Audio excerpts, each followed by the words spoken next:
আজকে আমরা সপ্তম শ্রেণীর বাংলা যে প্রথম টেস্ট রয়েছে তার যে প্রশ্নপত্র রয়েছে তার প্রশ্নপত্র নিয়ে আলোচনা করব। দেখো এখানে পূর্ণমান রয়েছে 15, সময় রয়েছে 30 মিনিট।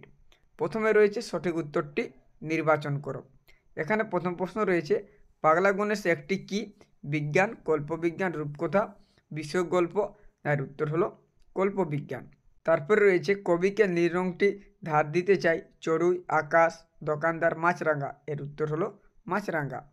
তারপরে রয়েছে কোকোনো শব্দের অর্থ হলো লাল পদ্ম, নীল পদ্ম, সাদা পদ্ম, লাল গোলাপ। এর উত্তর হলো লাল পদ্ম।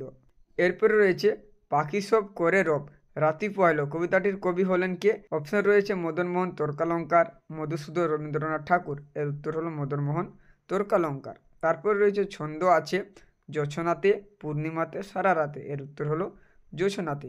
তারপরে রয়েছে বঙ্গভূমির প্রতি কবিতায় যে ঋতুর উল্লেখ আছে তা হলো গ্রীষ্ম, বর্ষা, বসন্ত, শরৎ, শীত, হেমন্ত। এরপরে রয়েছে এক কথায় উত্তর দাও। প্রথমে রয়েছে ছন্দ শোনার জন্য কবি কী পরামর্শ দিয়েছেন।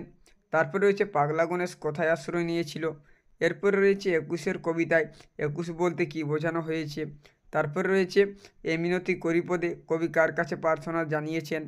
তারপরে রয়েছে অবজারভেটরির বাংলার প্রতিশব্দ কী। তারপরে রয়েছে কার সৌজন্যে রামকিঙ্করের সঙ্গে শান্তিনিকেতনে যোগাযোগ হয়। তারপরে রয়েছে ছন্দ শোনা যায় না কবির ভাবনায় ছন্দ কখন শোনা যায় না। এরপর রয়েছে আত্মকথা গল্পটি কার জীবন কথা। তারপরে রয়েছে my native land good night উক্তিটি কার। এরপরে রয়েছে ছন্দে কার রাখলে জীবন কেমন হবে।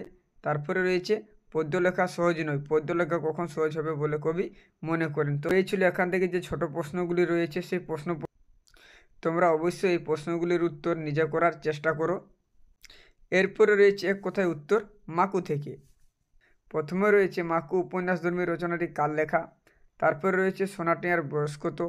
এরপরে রয়েছে কালিয়ার বনে কে গরু খুঁজতে গিয়েছিল। তারপরে রয়েছে পানুয়াকে। এরপরে রয়েছে সোনাটিয়ার কালিয়ার বনে কী খুঁজতে এসেছে। তারপরে রয়েছে কাউকে কাঁদতে দেখলে টিয়ার কি হয়। তারপর রয়েছে সোনাটিয়ার কোন জঙ্গলে গিয়েছিল। তারপর রয়েছে সোনাটিয়া ঘড়িওয়ালাকে কী খেতে দিল। তারপরে রয়েছে আম্মা কে। এরপরে রয়েছে রাতে সোনারা কোথায় ঘুমিয়েছিল। তারপরে রয়েছে ঘড়িওয়ালার দেওয়া হ্যান্ডবিলটি কী রঙের ছিল। তারপরে রয়েছে লাস্ট সোনা হোটেলওয়ালার কাছে মাকুর কী নাম বলেছিল।